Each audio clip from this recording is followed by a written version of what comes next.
Assalamualaikum warahmatullahi wabarakatuh.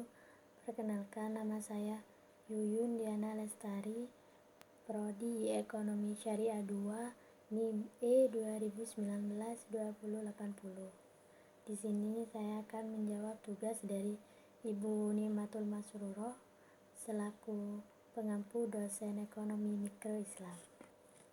Langsung saja, nomor 1, paparkan definisi akidah sebagai fondasi dalam ekonomi syariah. Akidah adalah suatu ideologi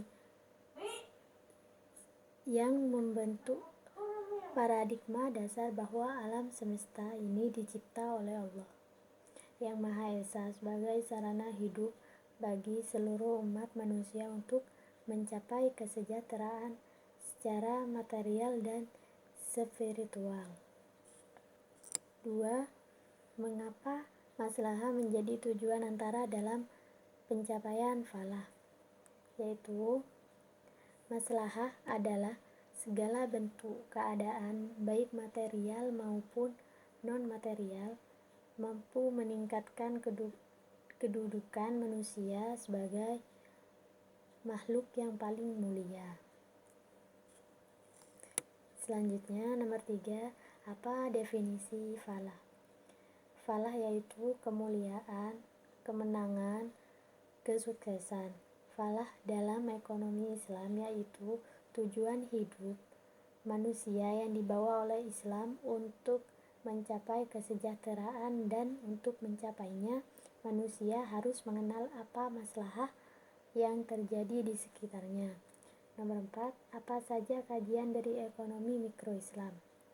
Yaitu, ekonomi mikro Islam mencangkup beberapa aspek ekonomi individu dalam skala mikro yang meliputi konsumsi, produk, distribusi dalam kehidupan sehari-hari. Selanjutnya, nomor 5, jelaskan permasalahan dalam pencapaian maslahah. Akar permasalahan ada 3, yaitu 1. Konflik antar berbagai tujuan hidup. 2. Ketidakmerataan distribusi sumber daya. 3. Keterbatasan manusia. Kemudian, yang termasuk dalam cakupan ekonomi Islam yaitu konsumsi, komoditi, apa yang diperlukan untuk mewujudkan maslahah. Yang kedua, produksi, bagaimana komoditi dihasilkan agar maslahah dapat terwujud. 3. Distribusi, bagaimana sumber daya dan komoditi distribusikan sehingga mencapai maslahah. Selanjutnya, nomor 6, apa definisi konsumsi? Konsumsi adalah kegiatan muslim dalam memenuhi kebutuhannya guna mencapai maslahah. Kenapa maslahah? Karena kepuasan pangkalnya adalah keinginan, sedangkan maslahah pangkalnya adalah kebutuhan. Nomor 7,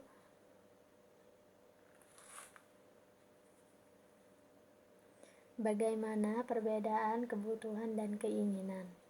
Keinginan sebenarnya dari nafsu, hasrat manusia hasil kepuasan, sedangkan kebutuhan fitrah hasilnya manfaat dan berkah atau maslahah.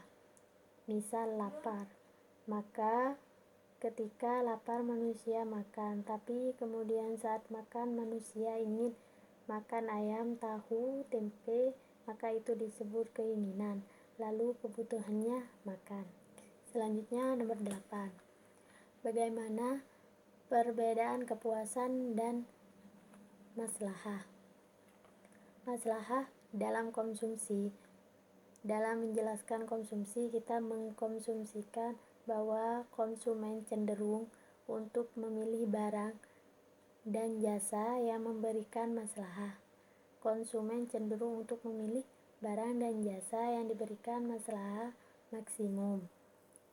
Hal ini sesuai dengan rasionalitas Islam bahwa setiap pelaku ekonomi selalu ingin meningkatkan maslahah yang diperolehnya, sedangkan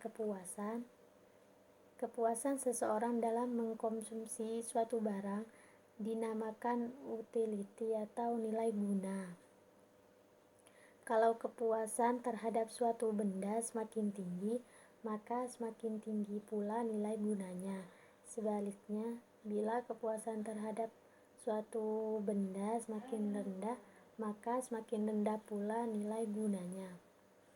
Nomor 9, coba terangkan formulasi maslahah. M sama dengan F tambah B, di mana M sama dengan maslahah, F manfaat, B berkah. Jadi, jika dirumuskan, maslahah sama dengan manfaat dan berkah. Selanjutnya berkah. B sama dengan F, P. F sama dengan manfaat, P pahala total. Jadi berkah merupakan interaksi antara manfaat dan pahala. Selanjutnya P, pahala total. Jadi berkah merupakan interaksi antara manfaat dan pahala.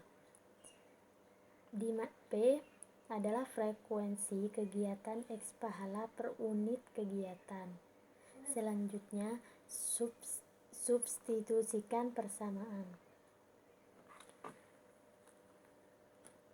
Dari formulasi di atas bisa ditunjukkan bahwa ketika pahala suatu kegiatan tidak ada, misal ketika mengkonsumsi barang yang haram atau halal dalam jumlah yang sangat banyak, maka maslahah yang diterima oleh konsumen hanya sebatas manfaat yang dirasakan di dunia atau saja. Sebagai misal, ketika seseorang memberi lotre atau judi yang diharamkan, maka ia tidak akan mendapatkan berkah, melainkan hanya manfaat duniawi saja seperti kemenangan atau kepuasan psikis.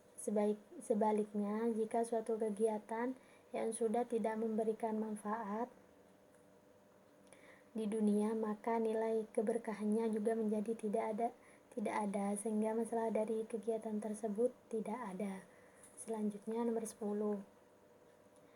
Paparkan cara pengukuran masalah pada konsumsi yang duniawi dan ukhrawi. Jawabannya, jenis konsumsi yang di duniawi adalah konsumsi untuk memenuhi kebutuhan atau keinginan manusia sebagai konsumsi sehari-hari. Sedangkan jenis konsumsi ukhrawi adalah pembelian barang atau jasa untuk diberikan kepada orang miskin, sedekah, wakaf maupun ibadah lainnya. 11. Apa yang dimaksud dengan the law of diminishing marginal utility? Jawabannya, jika seorang mengkonsumsi barang dengan frekuensi yang diulang-ulang, maka nilai tambahan kepuasan dari konsumsi berikutnya akan semakin menurun. Selanjutnya nomor 12, jelaskan perbedaan muslim yang peduli maslahah dan muslim yang tidak peduli maslahah.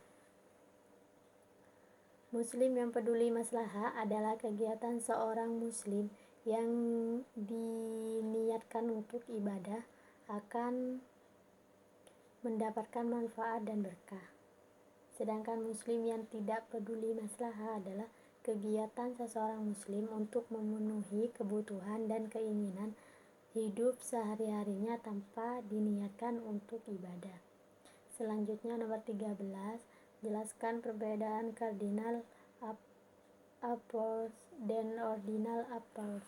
Cardinal approach marginal maslahah adalah mengasumsikan bahwa semua kegiatan konsumsi bisa dihitung atau diangkakan. Selanjutnya ordinal approach kurva iso maslahah adalah mengasumsikan bahwa semua kegiatan konsumsi bisa dihitung atau diangkakan tapi bisa diukur menggunakan kurva. Selanjutnya nomor 14. Apa definisi dari marginal maslahah?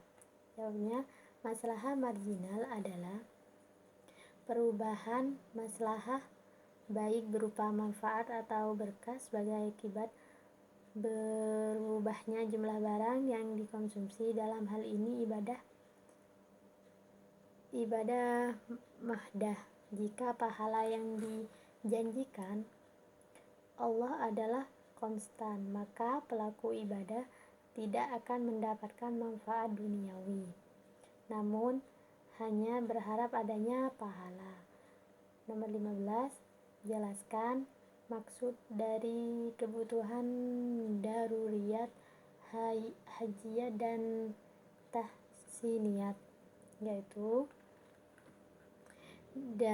daruriyat, kebutuhan daruriyat adalah tingkat kebutuhan primer.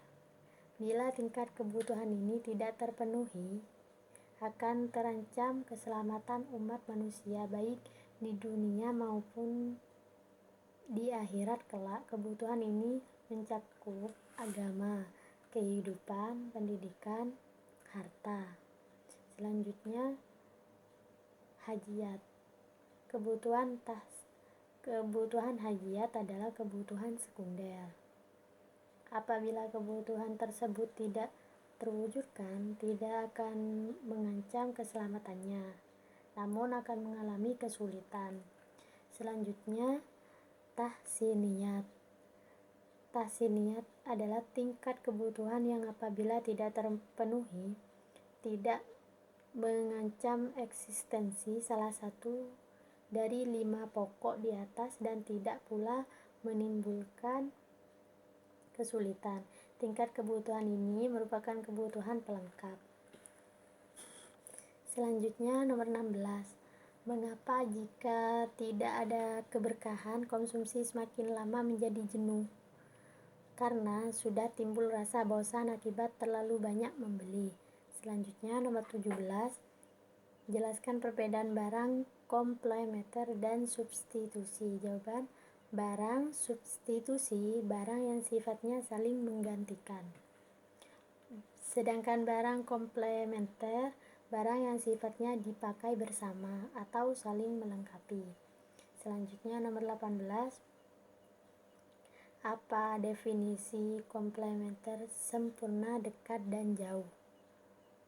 Komplementer sempurna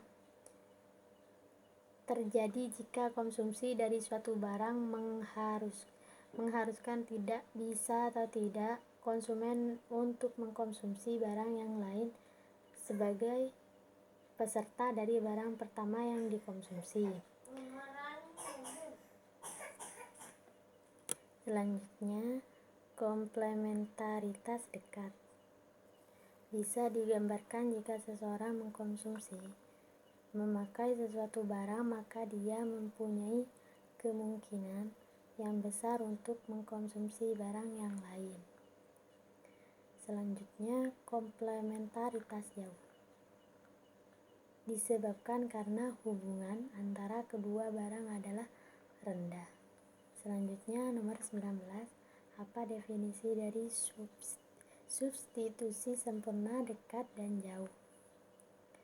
Substitusi sempurna yaitu hubungan antara dua buah barang.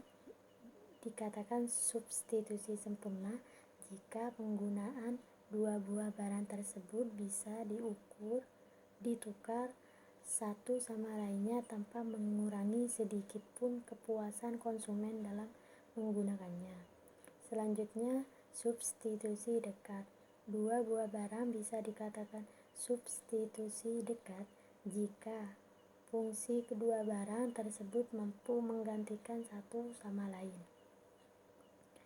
Substitusi jauh. Dua buah barang dikategorikan sebagai substitusi jauh jika dalam penggunaannya konsumen bisa mengganti atau barang dengan barang lainnya hanya dalam keadaan terpaksa. Selanjutnya, nomor 20. Berikan contoh masing-masing komplementer komplementer sempurna dekat jauh dan substitusi sempurna dekat jauh, yaitu 1. Komplementer sempurna. Konsumsi mobil atau motor pasti harus disertai dengan konsumsi bensin atau BBM. Begitu juga konsumsi pemakaian ban luar sepeda motor pasti harus mengkonsumsi juga ban di dalamnya. 2. Konsumsi tinta printer pasti harus disertai dengan konsumsi atau pemakaian kertas. Selanjutnya, komplementer dekat. Konsumsi atau penggunaan sepatu oleh seseorang. Jika seseorang memakai sepatu, maka kemungkinan besar dia akan memakai juga kaos kaki. Di sini terlihat bahwa pemakaian kaos kaki tidak terlalu pasti karena ada juga orang yang memakai sepatu namun tidak memakai kaos kaki. Selanjutnya, komplementer jauh. Penggunaan baju dengan penggunaan dasi. Penggunaan baju dengan penggunaan parfum. Penggunaan sabun cuci dengan softener. Selanjutnya, substitusi sempurna. Konsumsi terhadap gula. Konsumen tidak pernah mempermasalahkan mengenai asal dari pabrik mana gula yang dipakai, apakah gula lokal atau gula impor. Selanjutnya, substitusi sempurna. 1. Konsumsi terhadap gula, yaitu selanjutnya substitusi dekat. Contoh, seorang perokok yang telah menyukai merek tertentu maka selalu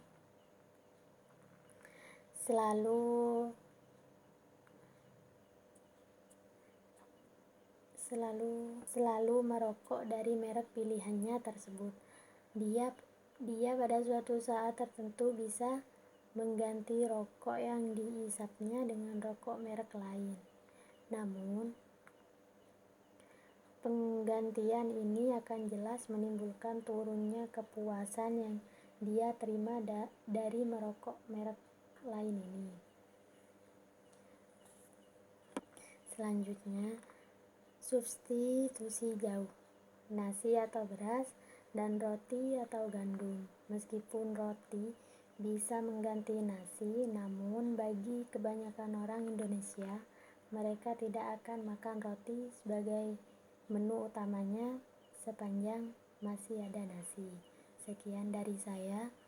Apabila ada tutur kata yang salah, mohon dimaklumi. Wassalamualaikum warahmatullahi wabarakatuh.